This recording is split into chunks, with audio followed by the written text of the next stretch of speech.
kerjakan benar-benar boleh menjadi satu ibadah yang akan mengubah, menguatkan, menyembuhkan, bahkan memberkati kita semua. Mari saudara kita akan berdoa. Bapa yang baik, kami mengucap syukur buat pagi hari ini Tuhan. Kau melihat setiap umat-Mu yang sudah hadir di tempat ini. Mereka mau menyediakan hati mereka, hidup mereka untuk memuji menyembah Engkau. Karena Engkau adalah Allah yang luar biasa, Allah yang mampu mengadakan segala sesuatu yang tidak ada menjadi ada.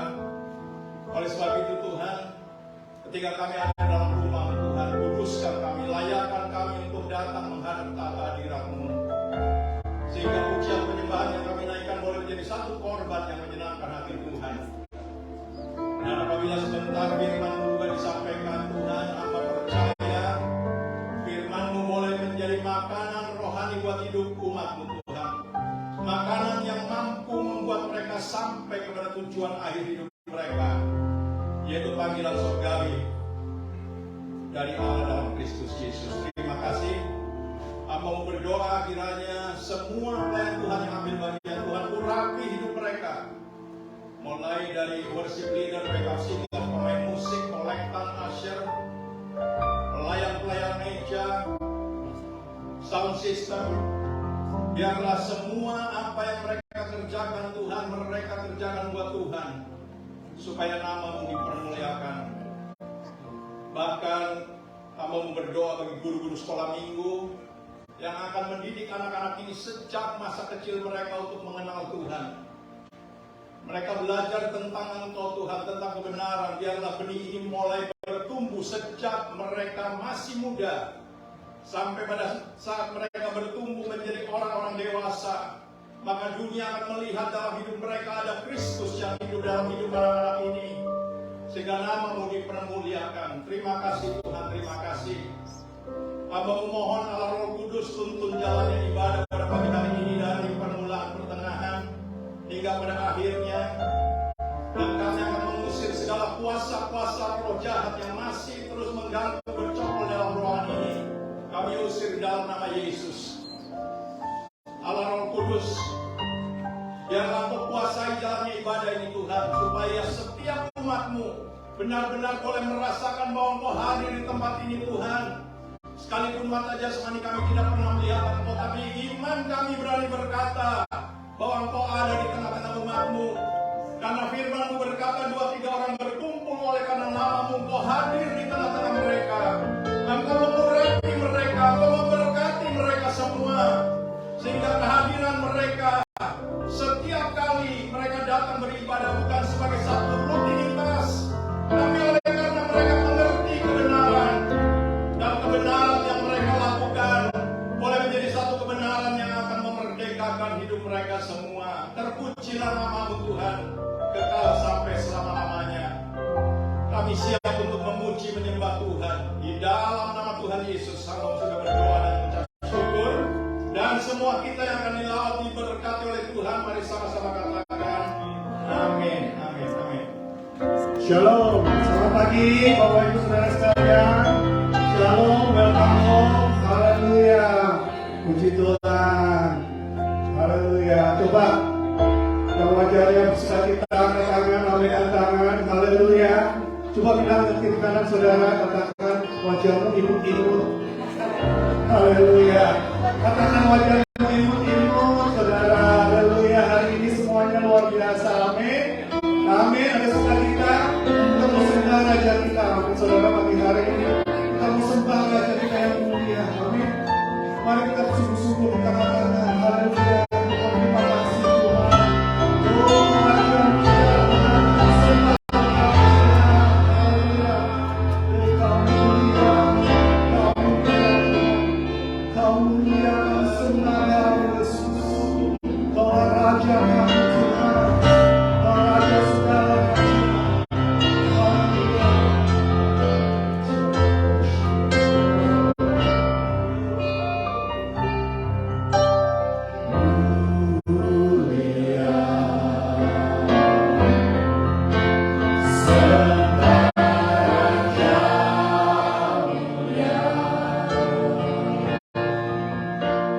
Bagi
yang lama kita semua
sukacita dari segala. Haleluya, amin. Haleluya. Mari tepuk tangan saudara sama-sama. Puji Tuhan. Glory.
Lebih lagi, amin. Kita mau semangat lagi, amin. Lebih semangat lagi, amin. Biar Raja yang mulia.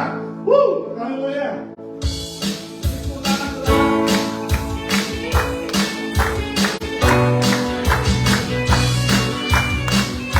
Raja yang mulia.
Is our God.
saudara, dia luar biasa. Amin.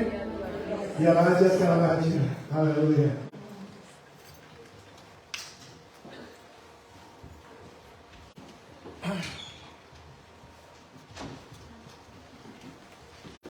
Puji Tuhan, Tuhan kita dahsyat. Amin, saudara-saudara.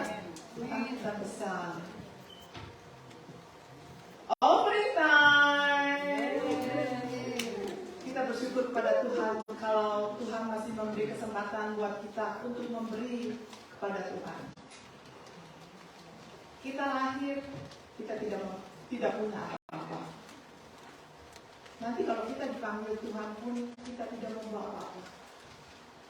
Semua apa yang kita punyai itu dari Tuhan. Pekerjaan, suami, istri, anak, itu keluarga kita, itu semua dari Tuhan. Saudara-saudara, memberi itu tidak selalu dilakukan dari apa yang menjadi kelebihan kita. Namun kita belajar memberi sekalipun itu sedang kita ingin mengalami kekurangan. Kalau kita ingat janda Sarfat, meskipun dia kekurangan, tetapi dia taat dan dia setia mengikuti dan melakukan perintah Tuhan. Dari kekurangannya yang dia bilang untuk memberi makan Nabi Elia, dia bilang hanya untuk hari ini saya mempunyai gandum di tangan dan kayu bakar, dan untuk makan anak saya dan saya besok akan mati. Tapi kalau kita mengutamakan Tuhan, kalau kita menomorsatukan Tuhan, percaya Tuhan kita tetap sama, dulu, sekarang, dan selamanya. Amin, saudara-saudara. Mujizat masih ada. Dan Tuhan akan pelihara. Sebagaimana janda Sarfat di sana memelihara. Begitupun kita. Tuhan akan pelihara. Hati rela memberi menandakan ketergantungan penuh kepada Tuhan. Sikap hati yang tulus memberi persembahan hanya akan muncul waktu kita menyadari bahwa Tuhan itu baik. Tuhan itu baik atas hidup kita. Ingat kebaikan Tuhan dalam hidup kita. Kita belajar memberi karena kita ingat bahwa kita ini sudah diberkati Tuhan dengan berlimpah. Mari kita baca dalam Kolose 3 ayat 23.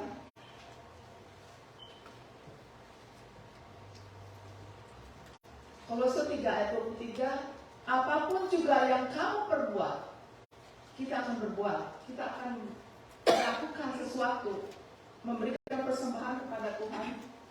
Perbuatlah dengan segenap hatimu seperti untuk Tuhan dan bukan untuk manusia.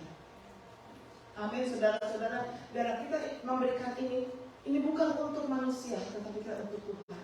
Karena kita percaya kita memberikan kepada Tuhan, dan Tuhan yang akan menolongnya, dan Tuhan akan menurutkan, dan apa yang menjadi keperluan kita itu adalah bagiannya Tuhan. Ayat selanjutnya, kamu tahu bahwa dari Tuhanlah kamu akan menerima bagian yang ditentukan bagimu. Ini ayat yang Tuhan berikan. Tuhan akan sudah memberikan bagian yang sudah ditentukan bagi kita. Kita mempunyai porsi masing-masing. Tuhan tahu kelemahan kita, Tuhan tahu kekurangan kita, dan Tuhan tahu apa kelebihan kita. Percaya sama Tuhan bahwa Tuhan sudah menentukan bagianmu sebagai upah. Kristus adalah Tuhan dan kamu adalah hambanya. Amin, saudara. Tuhan Yesus adalah Tuhan. Tuhan di atas segala Tuhan, Raja di atas segala Raja. Bagian kita memberikan kepada Tuhan sebagai rasa syukur kita kepada Tuhan, karena Tuhan sudah memberkati kita, Tuhan sudah memberikan pekerjaan kepada kita, Tuhan memberikan kesehatan kepada kita, bahkan Tuhan menyelamatkan kita. Amin, saudara-saudara. Mari kita angkat persembahan kita dan kita ucapkan syukur kepada Tuhan, karena Tuhan masih memberi kesempatan untuk kita memberi kepadanya. Terima kasih Tuhan, kalau pagi hari ini kami ada di sini Tuhan, kami akan memberikan persembahan kami, perpuluhan kami kepadamu Tuhan. Bukan untuk manusia, tetapi kepadamu Tuhan Yesus. Dan kami percaya Tuhan, kami mau taat, dan kami mau setia akan Engkau Tuhan. Apapun yang kami berikan saat ini Tuhan, biarlah ucapan syukur ini Tuhan boleh berkenan akan Engkau dan menyenangkan hatimu Tuhan Yesus. Terima kasih Tuhan buat pemeliharaanmu sepanjang hari ini, sampai kami ada saat ini oleh karena Engkau Tuhan. Terima kasih buat anugerah-Mu Tuhan. Terima kasih buat keselamatan yang Kau berikan kepada kami, yang Kau begitu sayang kepada kami Tuhan. Inilah ucapan syukur kami Tuhan. Terima kasih Tuhan, di dalam nama Yesus kami sudah berdoa dan mengucapkan syukur. Dan semua yang percaya dapat katakan amin. Amin.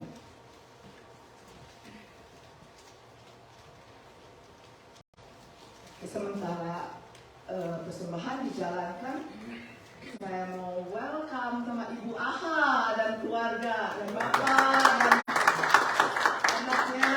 Selamat datang. Tuhan Yesus memberkati. Welcome home. Saya saudara Ibu, Bapak dan Bapak juga sahabat-sahabat saya. Ada lagi yang baru-baru, silakan angkat tangan.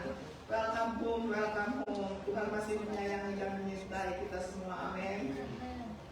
Untuk pengumuman, seperti biasanya ada doa pagi dari hari Senin sampai Jumat dari jam 8 dan Zoom-nya akan bisa minta dari Pak Yakob. Dan ada FA hari Selasa, Good News FA yang dipimpin oleh Ibu Tisa hari Selasa jam 8 di tempat ini. Dan juga hari Jumat ada di sini juga mulai jam 8 Next Gen untuk sementara waktu bagian senior akan diliburkan dulu selama 2 minggu, jadi hari Jumat senior 2 minggu libur. Pengumuman selanjutnya ada doa pagi hari Senin di sini. Hari Sabtu di sini dari jam 10. Silakan bapak-bapak, ibu-ibu yang ingin turut berdoa bersama kami hadir di tempat ini, dan disambung ada latihan musik. Dan hari Minggu seperti biasa kita berkumpul kembali memuji menyembah Tuhan di tempat ini.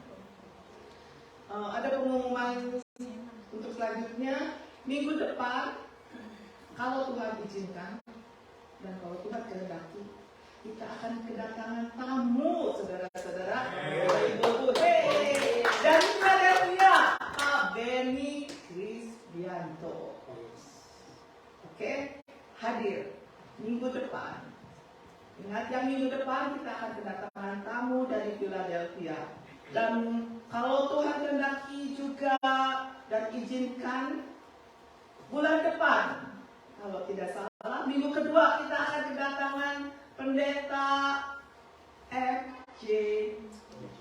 PG Roy dari India, tapi berdomisili di Jakarta. Wow, kita dapat berkat lagi nih. Hari ini juga kita akan dapat berkat dari Bapak Pendeta Yakub Limanto.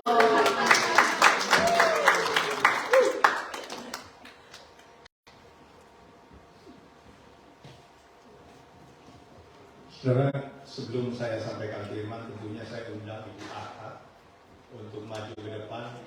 Dia ingin bersaksi, kita semua akan dengarkan bagaimana Tuhan itu Allah yang ajaib. Ya. Saudara datang ke tempat ini, saudara punya Tuhan, sekalipun kita tidak lihat, tapi dia itu hebat. Dia itu tidak pernah berdusta, dan dia selalu melindungi, menjaga, memberkati, bahkan menuntun hidup kita semua. Oleh sebab itu, saudaraku, saya mohon dengan hormat Ibu Aha bisa maju ke depan, dengarkan kesaksian bagaimana Tuhan yang saudara percayai sanggup ya mengusir segala roh jahat, menyembuhkan ya. Dan saudara, apa yang kita minta supaya gereja ini Tuhan penuhi dengan orang-orang miskin, orang-orang sakit, orang-orang yang punya masalah. agar mereka tahu bahwa Tuhan ada di tempat ini. Yang percaya katakan amin.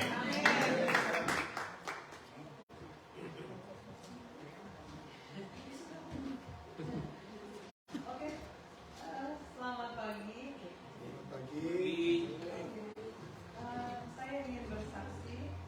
Saya ingin bersaksi. Saya mengucapkan terima kasih kepada Pendeta Yakub dan istrinya, dan juga Susan dan suaminya.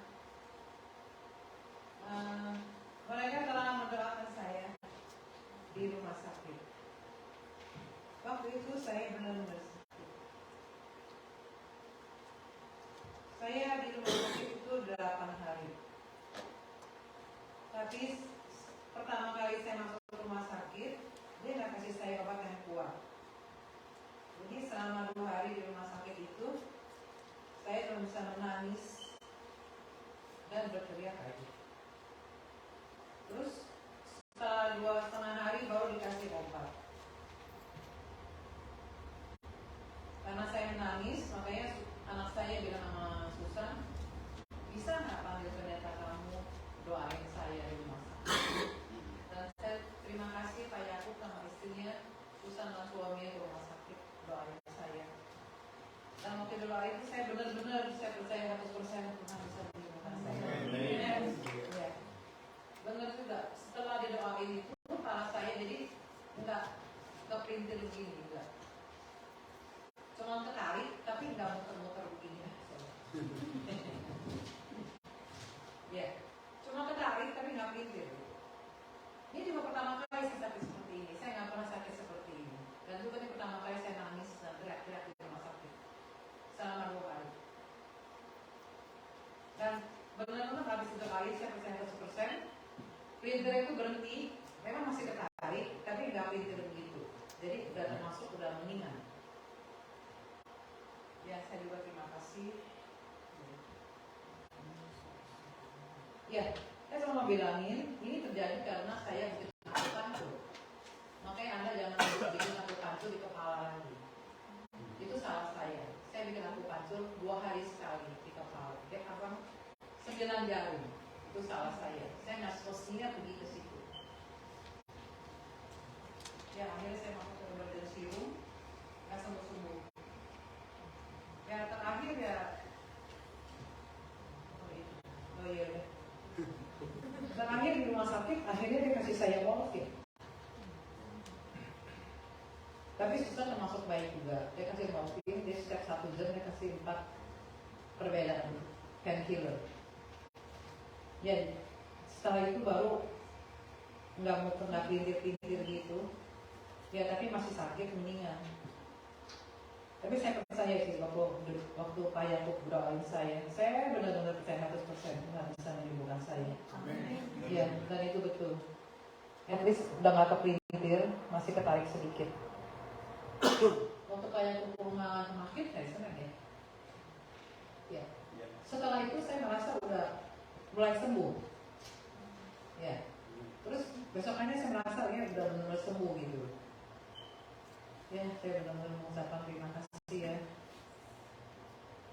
Ya, saya stay di rumah sakit itu 8 hari. Setelah itu saya keluar dari hospital, tapi setelah keluar dari hospital juga masih capek sekali rasanya. Mungkin terlalu banyak morfin atau gimana saya nggak tahu. Capek dan lemes, dan kepala juga masih melayang-layang gitu. Ya udah. Saya mengucapkan terima kasih ya Pak Yakub yang telah mendoakan saya.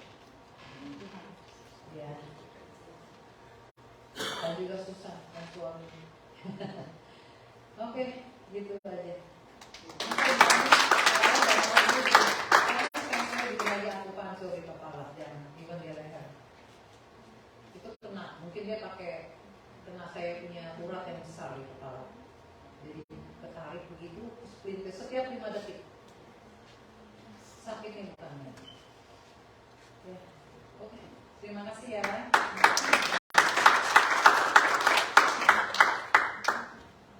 Ya, puji Tuhan, saudara-saudara sudah mendengar kesaksian bagaimana Tuhan yang saudara sembah adalah Tuhan yang dahsyat.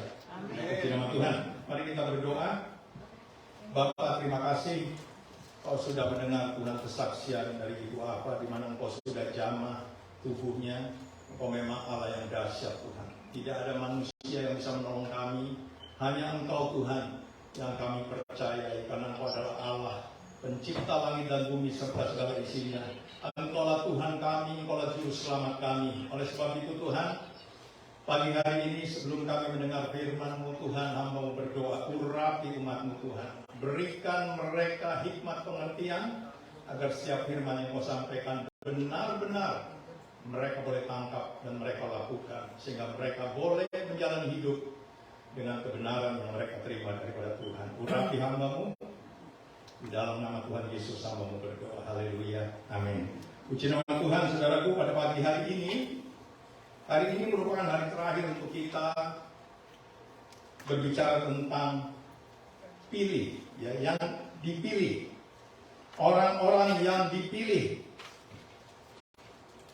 Tuhan. Kenapa sampai kita harus berjuang untuk menjadi orang-orang pilihan Tuhan?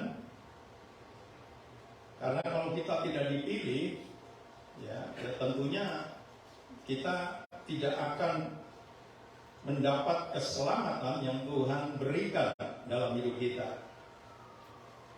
Paulus mengingatkan kepada kita bahwa untuk menjadi orang pilihan kita harus benar-benar mau berjuang. Ya, kita bisa dipilih Tuhan itu bukan karena kita tidak berbuat apa-apa, tetapi saya percaya saudara bisa menangkap setiap firman bahwa kita harus berjuang, ya, dengan segala apa yang kita punyai.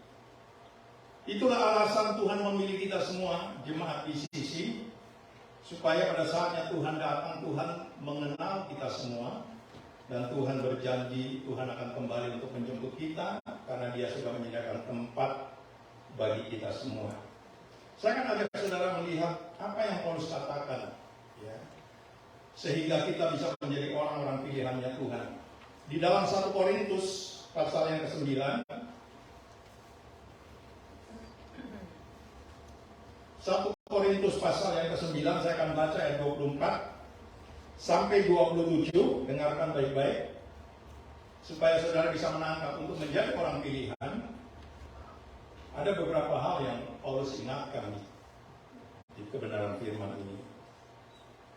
Tidak tahukah kamu bahwa dalam gelanggang pertandingan semua peserta turut berlari, tetapi bahwa hanya satu orang saja yang mendapat hadiah? Karena itu larilah begitu rupa sehingga kamu memperolehnya. Jadi kita dipanggil untuk berjuang, ya. Jadi tidak hanya berusaha tetapi berjuang. Kita pertaruhkan segala-galanya supaya pada akhirnya kita tahu bahwa ketika saudara berjuang dengan segala apa yang kita miliki, disitulah belas kasihan Tuhan tercurah dalam hidup orang-orang yang rela berjuang, ya. Karena itu larilah begitu rupa sehingga kamu memperolehnya.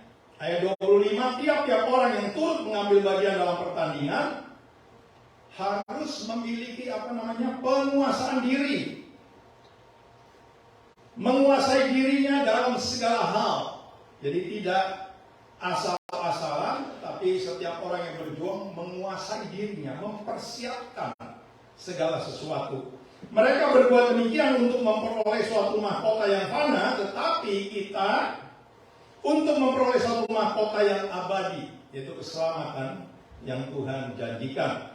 Sebab itu, ayat 26, sebab itu aku tidak berlari tanpa tujuan. Dan saya percaya saudara hadir di tempat ini juga, semua saudara punya tujuan, ingin mengasihi Tuhan, supaya Tuhan bisa memilih kita menjadi umatnya, menjadi miliknya yang dikasihi. Sebab itu aku tidak berlari tanpa tujuan, dan aku bukan petinju yang sembarangan saja memukul, tetapi aku melatih tubuhku. Menjadi orang pilihan, kita harus benar-benar di samping berjuang melatih. Ya, 1 Timotius berkata, latihan badan itu terbatas gunanya. Olahraga saya tidak bilang tidak boleh, silahkan saja. Ya, itu semua Kadang-kadang dokter mengingatkan, ayo olahraga supaya badanmu sehat. Tetapi firman Tuhan berkata, itu gunanya hanya sementara. Latihan badani terbatas gunanya, firman Tuhan bilang. Tetapi ibadah mengandung janji. Saudara datang ke tempat ini, saudara tahu bahwa saudara akan memperoleh upah. Ya. Bukan hal-hal yang panah yang saudara cari, tapi ada sesuatu yang saudara tidak pernah lihat, tapi Tuhan sediakan. Itulah sebabnya kita harus bisa menguasai diri, melatih, dan mau berjuang, supaya pada akhirnya kita bisa muncul sebagai pemenang. Jadi ayat 27 Paulus mengingatkan, tetapi aku melatih tubuhku dan menguasainya seluruhnya, supaya sesudah memberitakan Injil kepada orang lain, jangan aku sendiri ditolak. Jadi saudaraku, kenapa ini begitu penting bagi saudara sebagai umat Tuhan yang dikasihi? Karena Tuhan selalu merindu supaya benar-benar dunia ini bisa melihat Kristus di dalam hidup kita. Jadi kita tidak hanya sebagai seorang Kristen rutinitas datang ke gereja ibadah, tetapi begitu keluar gereja, tidak ada sesuatu yang bisa mempermuliakan nama Tuhan. Kita harus berjuang. Dan saya percaya kalau saudara merindu, berdoa, dan terus mencari, berjuang, kita bisa loh dipakai Tuhan dalam segala aspek kehidupan. Karena Tuhan benar-benar merindukan agar jemaat di sisi bisa menjadi terang. Jemaat di sisi bisa menjadi garam. Bahkan visi misi yang kita terima daripada Tuhan, jemaat di sisi bisa tampil berbeda. Bukan pakaiannya, bukan barang-barang yang dipakai, tetapi kalau Kristus hidup dalam hidup saudara, saudara akan bisa menjadi umat Tuhan, menjadi orang-orang pilihan yang bisa tampil berbeda. Berbeda dalam apa? Berbeda di dalam kebenaran yang saudara bisa terima daripada Tuhan. Ketika saya menyampaikan ini firman sebagai tema terakhir orang-orang pilihan saudaraku, saya percaya bahwa setiap firman yang Tuhan ingin sampaikan selalu harus bisa berdampak dalam hidup saya dulu. Ya. Beberapa hari sebelum saya mempersiapkan ini, saya ditelepon sama saudara jasa pelayanan. Nah, ketika dia telepon, dia tidak bisa menghubungi saya langsung, tetapi dia teks ke saya bahwa dia ingin sekali berbincang-bincang dengan saya. Dari kalimat itu saya sudah bisa menangkap bahwa ada sesuatu yang dia butuhkan. Dan saya percaya, saudaraku, firman yang saudara nanti akan dengar ini menjadi satu rema di dalam kehidupan saya. Jadi, ketika saya merenungkan, saya selalu minta agar firman yang Tuhan ingin sampaikan itu harus bisa menjadi rema dulu dalam hidup saya. Karena kalau tidak, apa yang Paulus katakan, jangan sampai dia memberitakan Injil kepada banyak orang. Orang bisa terima, orang bisa diselamatkan, tetapi jangan sampai dia sendiri ditolak. Karena apa? Karena firman itu tidak bisa menjadi rema dalam si pemberita Injil. Oleh sebab itu, saudaraku, saya selalu minta sama Tuhan, setiap firman yang Tuhan ingin sampaikan kepada saudara sebagai umat pilihan, itu benar-benar harus menjadi rema dulu dalam kehidupan saya. Sehingga ketika saya menyampaikan pesan Tuhan, saya begitu yakin, ini firman akan memberkati kita semua. Puji nama Tuhan. Kenapa saya ingin tekankan bahwa sebagai jemaat di sisi harus berjuang untuk menjadi orang-orang pilihan Tuhan? Karena Alkitab berkata penghakiman sekarang ini, walaupun kita tidak mungkin merasakan, tidak melihat, tetapi firman Tuhan berkata, penghakiman sekarang sudah dimulai. Di mana itu dimulainya? Di luar? Bukan. Alkitab mengingatkan kepada kita bahwa penghakiman sudah dimulai di dalam rumah Tuhan. Yang percaya katakan amin.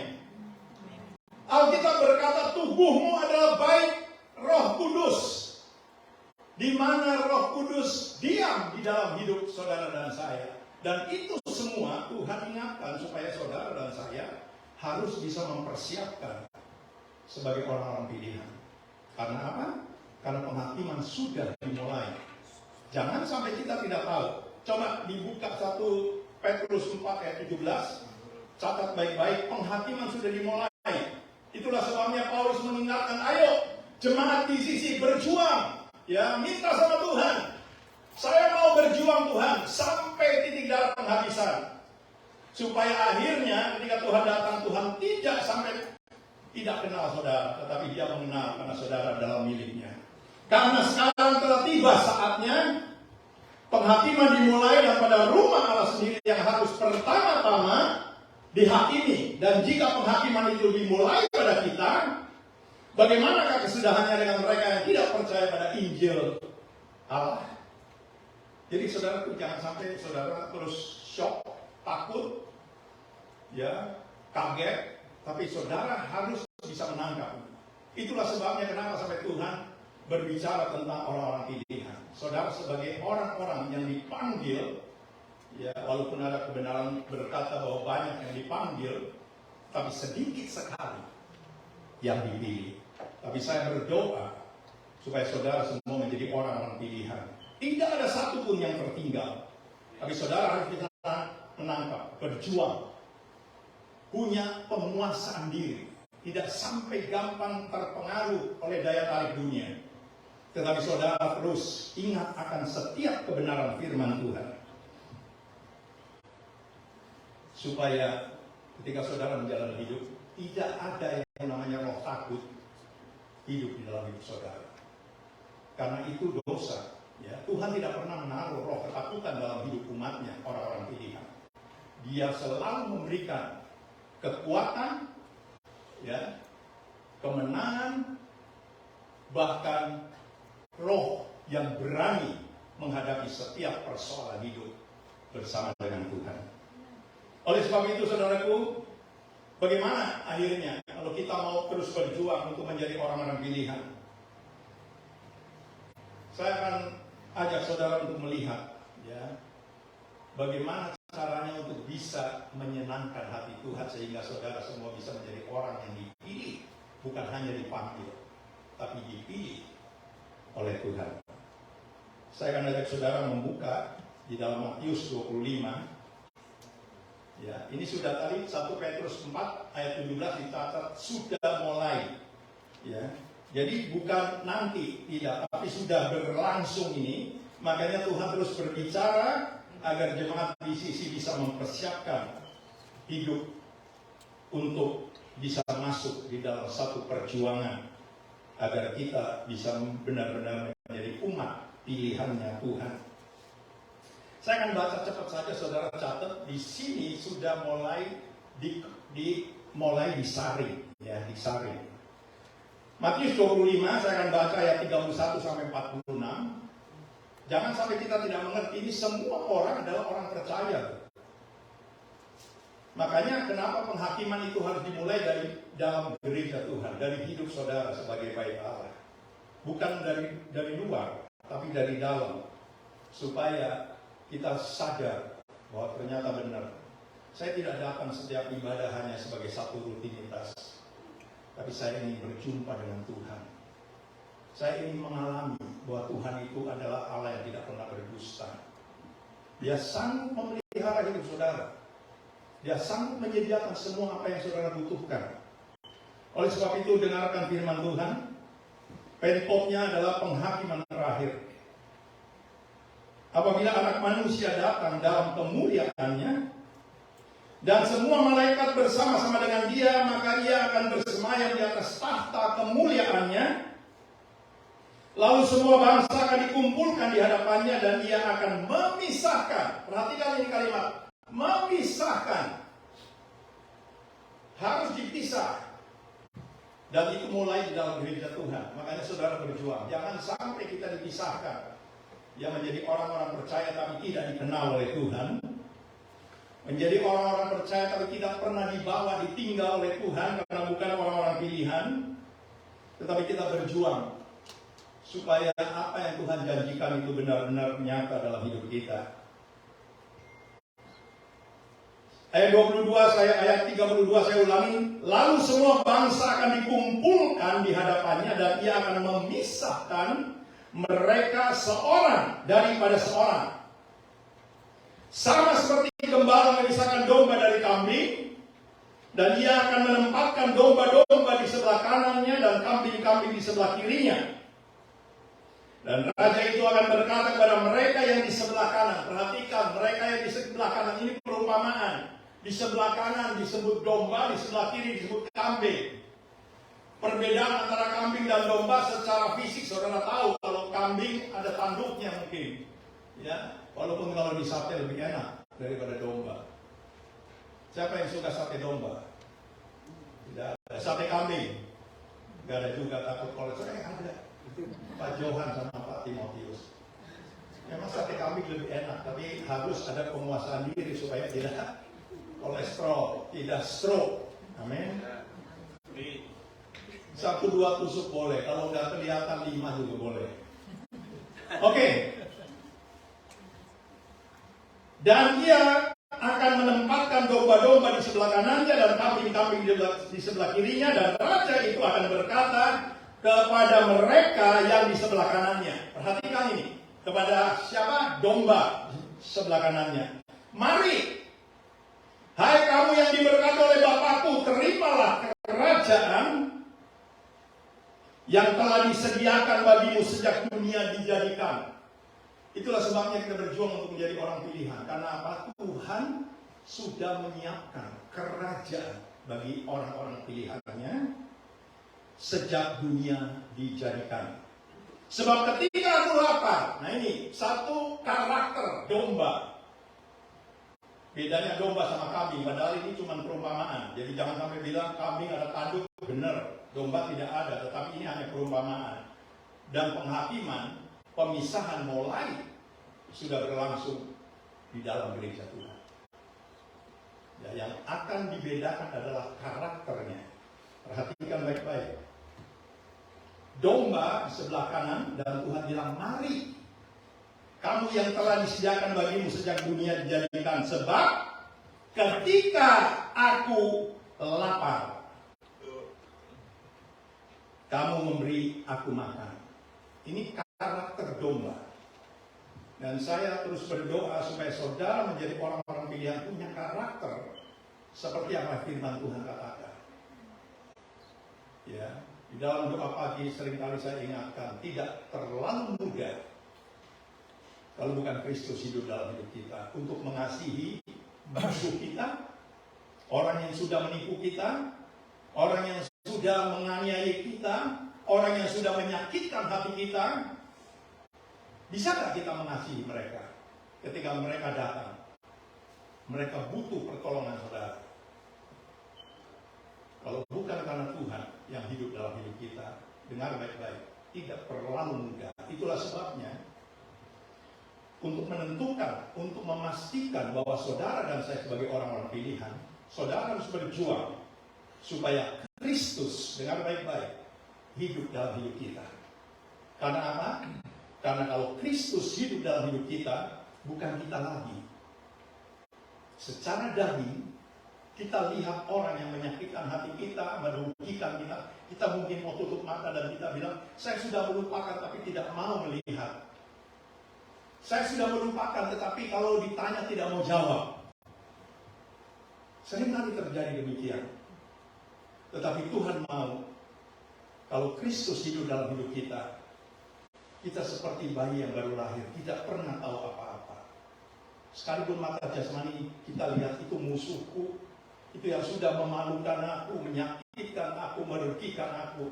Tetapi aku punya penguasaan diri, di mana Tuhan sudah ajar saya untuk saya bisa mengasihi orang lain. Ketika dia lapar, aku beri dia makan. Dengarkan baik-baik. Ketika aku haus, kamu memberi aku minum. Ketika aku seorang asing, kamu memberi aku tumpangan. Ketika aku telanjang, kamu memberi aku pakaian. Ketika aku sakit, kamu melawat aku. Ketika aku di dalam penjara, kamu mengunjungi aku. Perhatikan jawaban orang-orang pilihan ini. Yang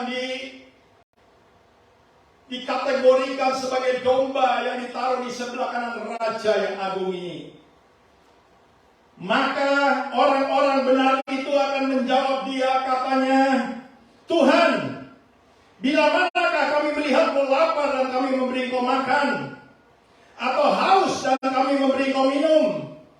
Bila manakah kami melihat kau sebagai orang asing dan kami memberi kau tumpangan, atau telanjang dan kami memberi kau pakaian? Bila manakah kami melihat kau sakit atau dalam penjara dan kami mengunjungi engkau? Saudara dengar baik-baik. Saudara datang ke tempat ini, saudara lihat Tuhan nggak? Ayo, jawab jujur. Lihat Tuhan nggak? Enggak. Tapi saudara percaya apa yang firman Tuhan katakan? 2-3 orang berkumpul ya di dalam rumah Tuhan, bersekutu. Maka jasmani kita tidak lihat Tuhan. Tetapi Tuhan yang saudara dan saya percaya adalah Allah yang tidak pernah berdusta. Bahwa ketika saudara ada di tempat ini, saudara tidak lihat dengan mata jasmani. Tetapi saya mau berkata bahwa Tuhan ada di tengah-tengah kita. Dan Dia sedang berbicara kepada saudara semua. Karena saudara ini adalah orang-orang yang mau dipilih Tuhan. Oleh sebab itu, jangan sampai kita menyerah. Masalah boleh datang setiap hari. Sakit penyakit tidak akan jauh dari hidup saudara. Tetapi kalau engkau memiliki Kristus dalam hidupmu, apa yang firman Tuhan berkata? Kalau Allah ada di pihak saya, siapa yang berani melawan saya? Bukan mau terus kita jagoan, setiap orang kita tantang untuk berantem, bukan begitu. Tetapi kita akan mengalami sakit penyakit tidak akan membawa atau berdampak dalam kehidupan kita. Saudara tidak pernah akan dicengkram ketakutan. Mungkin dokter sudah klaim bahwa hidupmu hanya tinggal 3 bulan. Saya sudah mengalami itu. Tapi firman Tuhan berkata, kalau Allah ada di pihakmu, siapa yang berani melawan kamu? Dia bisa menghalau itu semua sakit penyakit. Dan saudara sendiri melihat mengalami ketika pandemik yang menyerang ini negara seluruh dunia. Dan saya melihat tidak ada satu pun jemaat di sisi yang terkapar oleh karena COVID-19. Ya, karena apa? Karena mereka terus mau mencari Tuhan. Mau mendekatkan diri kepada Tuhan, merendahkan diri, tersungkur berdoa. Itulah sebabnya Lukas 18 ayat 1 berkata, Tuhan menegaskan bahwa setiap orang harus selalu berdoa dengan tidak jemu-jemu. Ternyata doa itu punya kuasa. Kalau saudara punya komunikasi dengan Tuhan, mungkin tidak panjang-panjang doamu, tapi Tuhan mengenal hatimu. Sehingga ketika engkau mulai punya roh doa, kau tidak pernah akan dicengkram dengan segala kesibukan kehidupan yang kau jalani. Tetapi engkau akan mengutamakan Tuhan lebih dahulu. Karena Dialah segala-galanya dalam hidup kita. Firman Tuhan. Dan ayat 40, perhatikan. Dan raja itu akan menjawab mereka. Karena waktu itu mereka berkata, kapan kami melihat engkau lapar, kami kasih engkau makan. Engkau telanjang, kami kasih engkau pakaian. Engkau seorang asing, kami memberi engkau tumpangan. Dia tidak melihat dengan mata jasmani. Tetapi jawab raja yang 40, dan raja itu akan menjawab mereka, aku berkata kepadamu, sesungguhnya segala sesuatu yang kami lakukan, segala sesuatu yang kamu lakukan untuk salah seorang dari saudaraku yang paling hina ini, kamu telah melakukannya untuk aku. Dari ayat ini, saudaraku, dengar baik-baik. Ada 2 hukum. Jangan sampai lupa. Banyak orang bilang, aku mengasihi Tuhan. Terus ngomong, aku mengasihi Tuhan, aku mau melayani Tuhan, aku mau begini, begitu, begini. Semuanya Tuhan, Tuhan, Tuhan. Tapi terhadap sesama, apa yang dia lakukan? Jangan dekat-dekat. Jangan tanya-tanya. Dan itu dia bilang, dia mengasihi Tuhan. Padahal firman Tuhan ini berkata, kalau kau mengasihi aku, kau juga mengasihi sesama manusia seperti engkau mengasihi dirimu sendiri. Jadi jangan berbicara Tuhan karena kita tidak pernah melihat Tuhan. Tetapi kalau saudara dan saya mengasihi Tuhan, saudara bisa buktikan bahwa kau mengasihi sesama, terutama saudara-saudara seiman. Jadi kalau ada saudara seiman butuh pertolongan, ya, jangan palingkan wajahmu, jangan tutup matamu, jangan tutup pintu, walaupun dia ketuk terus pintumu. Tetapi kau ingat apa yang Tuhan katakan, bahwa saudara harus berani memastikan bahwa aku ini adalah miliknya Tuhan. Aku ini adalah orang-orang pilihannya Tuhan. Dan kalau saudara berani berkata, Tuhan, aku tidak pernah tahu berapa lama aku menjalani hidup. Tapi kalau kau mau pakai hidup saya menjadi berkat bagi banyak orang, supaya namamu, bukan nama saya, bukan nama gereja, tetapi nama Tuhan dipermuliakan. Dan dia akan berkata juga kepada mereka yang di sebelah kirinya, yaitu kelompok kambing. Apa yang raja ini katakan? Enyahlah dari hadapanku, hai kamu orang-orang terkutuk. Enyahlah ke dalam api yang kekal, yang telah sedia untuk iblis dan malaikat-malaikatnya. Sebab ketika aku lapar, kamu tidak memberi aku makan. Ketika aku haus, kamu tidak memberi aku minum. Ketika aku seorang asing, kamu tidak memberi aku tumpangan. Ketika aku telanjang, kamu tidak memberi aku pakaian. Ketika aku sakit dan dalam penjara, kamu tidak melawat aku. Lalu mereka pun akan menjawab dia, katanya, Tuhan, bila manakah kami melihat engkau lapar? Sama. Dia jawab, kami tidak pernah melihat engkau lapar, makanya kami tidak kasih engkau makan. Tetapi kelompok-kelompok domba Tuhan ajar, kalau kamu mengasihi sesama manusia, itu berarti kau juga mengasihi aku sebagai Tuhan yang kamu percayai, yang kamu sembah siang dan malam. Dan itu harus benar-benar hidup di dalam kehidupan orang-orang pilihan, khususnya jemaat PCC. Atau haus, atau sebagai orang asing, atau telanjang, atau sakit, atau dalam penjara, dan kami tidak melayani engkau, maka ia akan menjawab mereka, aku berkata kepadamu, sesungguhnya segala sesuatu yang tidak kamu lakukan untuk salah seorang yang paling hina ini, kamu tidak melakukannya juga untuk aku. Dan mereka ini akan masuk ke tempat siksaan yang kekal, tapi orang benar ke dalam hidup yang kekal. Dari ayat yang saya baca, saudara tangkap, saudara mau menjadi orang-orang pilihan, berjuang. Jangan terlalu dengarkan kata manusia, tapi dengarkan apa yang Tuhan mau. Adakah pengorbanan? Ada. Jangan sampai saudara bilang tidak ada. Ada. Pengorbanan pasti ada. Bahkan seringkali kau pertaruhkan perasaanmu untuk mengasihi Tuhan. Seringkali kita berbuat baik, kita tidak pernah dengar ucapan terima kasih. Jangan sampai sakit hati. Karena saudara harus tahu apa yang saudara lakukan, bukan untuk manusia. Tapi kalau saudara terus mengejar untuk melakukan sesuatu untuk mendapat pujian, dengar baik-baik. Jangan sampai salah. Kalau nanti berjumpa dengan Tuhan, Tuhan tidak mengenal kita. Karena apa? Karena kita hanya mencari pujian untuk diri kita sendiri, bukan untuk kemuliaan nama Tuhan. Saudaraku yang Tuhan kasih, berjuang. Jadilah orang-orang pilihan. Saudara ingat waktu Tuhan Yesus mau memberi makan 5.000 orang? Dia pertama tanya sama murid-muridnya kan? Ayo kasih makan itu orang. Tuhan, sudah mau gelap. Toko-toko udah mungkin tutup. Bagaimana kita mau cari makanan untuk orang banyak ini? bersabda muridnya bilang, untuk beli makanan 5.000 orang dengan uang 300 dinar saja tidak mungkin cukup untuk seorang dapat sedikit makanan.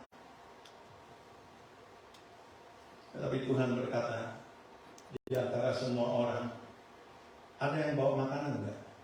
Ini benih bertumbuh dari seorang anakku. Dan ternyata waktu Tuhan mau memberi makan 5.000 orang, hanya laki-laki, belum termasuk perempuan dan anak-anak, dia dapatkan ini makanan dari seorang anak kecil. Saya tidak tahu itu apa lunch box-nya atau dinner box-nya, hanya terdapat 5 roti, 2 ikan. Cukup untuk Tuhan memberi makan 5.000 orang laki-laki, perempuan dan anak-anak, dan masih sisa 12 bakul. Saudara berjuang untuk menjadi orang-orang pilihan. Pertaruhkan segala-galanya. Dan saya berani berkata, pada saat nanti kita berjumpa dengan Tuhan, saudara tidak pernah akan menyesal. Ternyata Tuhan, apa yang kau sampaikan itu benar. Terpujilah nama Tuhan. Dan kalau saudara terus berjuang dari sekarang, Alkitab mencatat loh, orang-orang pilihan itu namanya dicatat oleh Tuhan. Jangan sampai kita tidak tahu. Kalau saudara berjuang terus untuk melakukan kebenaran hari lepas hari, saya mau beritahu, dengarkan. Mungkin manusia tidak ingat itu, tetapi Tuhan tidak pernah lupa. Dia mencatat setiap hari. Oh, si A suka doa, si B kadang-kadang, si C kalau ada waktu, semua Tuhan catat.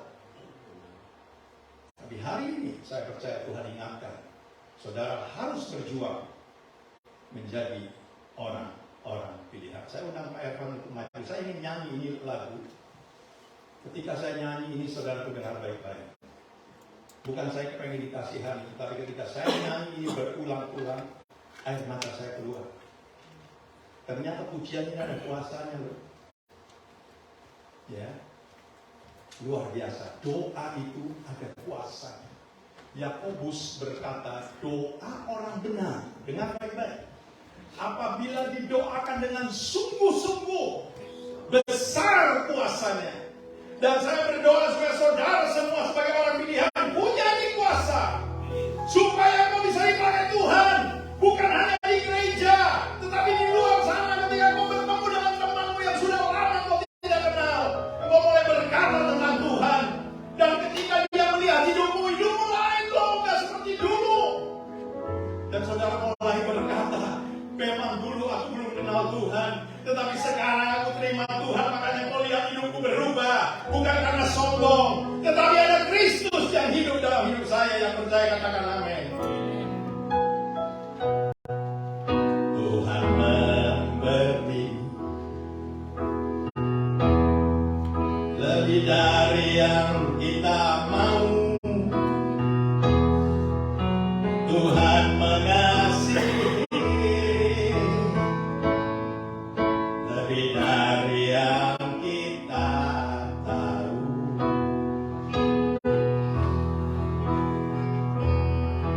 Tetapkan hati dan percaya sungguh saat kita mengangkat tangan. Tuhan Yesus pasti turun tangan. Dia hanya sejauh doa. Serahkan padanya.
serahkan padanya